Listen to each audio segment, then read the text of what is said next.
Nous sommes le groupe 7 de la classe de 3e C. Nous avons étudié le sujet du groupe contre l'individu avec le film L'ami retrouvé. Notre oral sera constitué du résumé du film, de la montée du nazisme, de Hans et son passé et de la conclusion. Je passe la parole à Théo qui va vous présenter le résumé du film.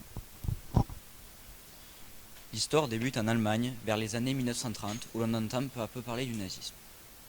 Dans la ville de Stuttgart, au début des années 1930, le narrateur Hans est un adulte qui raconte une partie de sa jeunesse.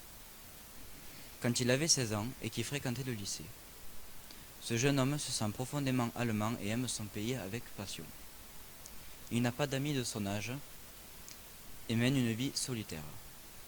Il aime lire et décrire la poésie. Son père est un médecin réputé et respecté. Il grandit entre ce père instruit, ancien combattant de la Première Guerre mondiale, décoré pour sa bravoure, et sa mère aimante.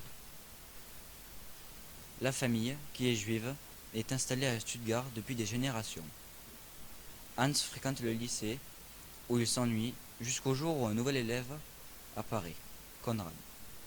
Konrad est un jeune aristocrate, issu d'une grande et prestigieuse famille dont le nom brille depuis des siècles. À ce titre, ses camarades l'envient et le respectent. Pour sa part, c'est un jeune homme studieux, discret, habillé avec une certaine élégance, qui ne cherche pas à embêter les autres camarades. Les deux jeunes étudiants de ce lycée commençaient à sympathiser, mais arrivé au bout d'un certain temps, il commença à y avoir une certaine distance entre les deux meilleurs amis, parce que Hans était d'origine juive, tandis que Konrad commençait à adhérer aux nouvelles idées du dictateur Adolf Hitler. Konrad, en compagnie de sa mère, ignorait totalement Hans, parce qu'elle était antisémite. Quand le nouveau professeur d'histoire arriva, Hans, déjà rejeté par ses camarades, devint encore plus seul. Il était encore plus rejeté à cause de son origine.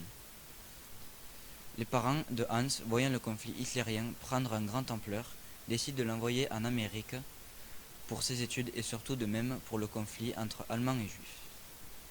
30 ans plus tard, Hans, qui avait changé de nom pour s'appeler Henri, revint en Allemagne pour essayer de retrouver son ancien meilleur ami, Konrad. Il passa par son ancienne maison et chercha les pierres tombales de ses parents.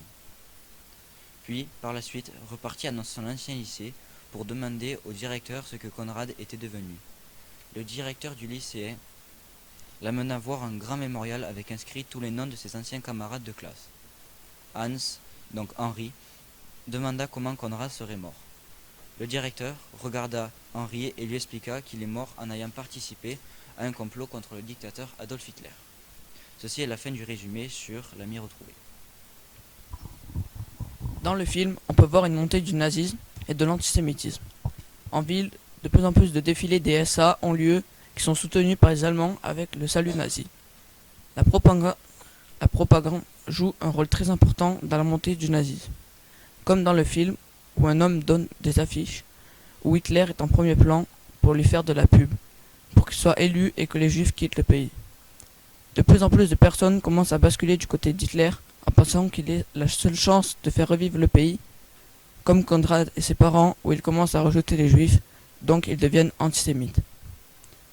Pour la question de Henri et son passé, je vais vous décrire son passé en tant que Hans. Il habite maintenant à New York, il est devenu avocat, il a dû s'appeler Henri au lieu de Hans, et il ne parle plus l'allemand pour ne plus avoir de relation avec son passé, allemand juif. Après l'élection de Hitler, ses parents l'ont envoyé en Amérique pour ne plus subir de moqueries car il est juif et pour ne pas se faire tuer. Après ça, ses parents ont décidé de se suicider. Des personnes peuvent être rejetées par un groupe à cause de leur religion, couleur de peau, sexe, comme Henri qui lui a été rejeté car il était juif, ce qui l'a marqué une période de sa vie et qu'il nous montra avec des flashbacks. Le film représente bien notre sujet qui est le groupe contre l'individu. Dans plusieurs scènes du film, on peut voir Hans être rejeté par son ami Konrad et ses parents, car il est juif et les parents de Konrad sont antisémites.